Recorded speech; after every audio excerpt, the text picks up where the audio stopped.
Bonjour à tous et soyez les bienvenus dans cette capsule consacrée à la confiance dans notre quotidien professionnel et plus particulièrement à ce que celle-ci produit comme effet positif au sein de notre entreprise, pour notre client, pour les équipes et pour nous-mêmes.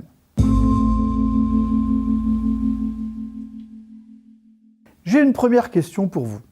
Qu'attend de vous le marché ? De nos jours, quels sont les facteurs clés de performance et ce, quelles que soient les tailles des entreprises, les secteurs d'activité, les organisations?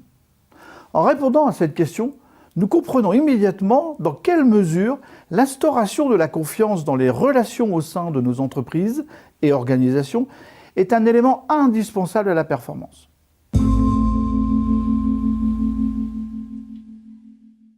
Une entreprise sera d'autant plus à la pointe si elle est en mesure de répondre rapidement aux sollicitations du marché sur lequel elle se positionne. C'est donc en premier lieu la vitesse qui compte. La vitesse dans la prise de décision, la vitesse dans la remise en cause, la vitesse dans le changement. C'est bien souvent sur ce critère que la différence se fait sur le marché avec nos concurrents. La confiance permet la vitesse en stimulant l'initiative individuelle et collective et permet ce que l'on appelle notamment le droit à l'erreur.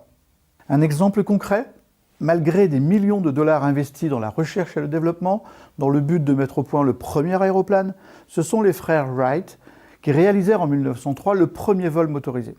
Pourquoi eux ? Parce qu'ils avaient confiance l'un dans l'autre, parce qu'ils avaient confiance dans leur projet et leur réussite, parce que cette confiance leur permettait de surmonter leurs multiples échecs. Ils sont allés plus vite.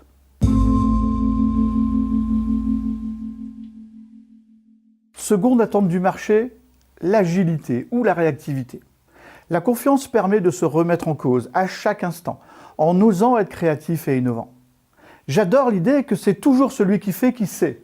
Concrètement, quel que soit le périmètre de décision d'un collaborateur, s'il est en confiance, il prendra des initiatives, il osera de nouvelles solutions et nous en aurons enfin terminé avec cette gangrène du « on a toujours fait comme ça, alors pourquoi changer ?» La confiance permet et même stimule la remise en question, allège voire détruit la lourdeur du contrôle et déclenche l'agilité.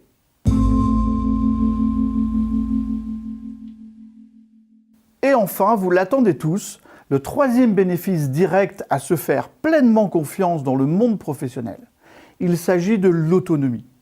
La confiance permet à chacun de se savoir parfaitement autonome et il nourrira de cette manière cette équation vertueuse.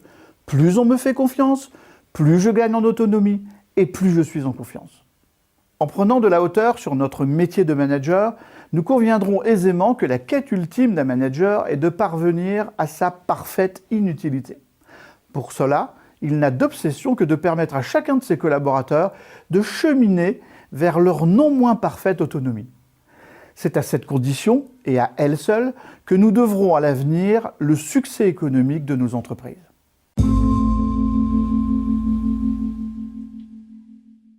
Vous avez tous à un moment ou à un autre entendu votre manager vous dire « Tu sais, moi, je te fais confiance ». Au fond de vous-même, en étiez-vous convaincu ? Et lui, en était-il vraiment convaincu ?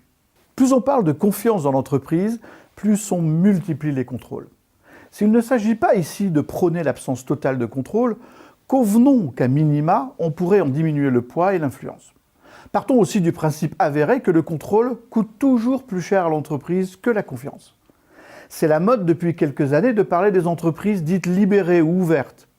Pour le vivre au quotidien, je ne doute plus des bienfaits de la confiance sur la qualité des relations au sein des équipes, sur la qualité de vie au travail, sur le niveau de stress dans notre environnement professionnel.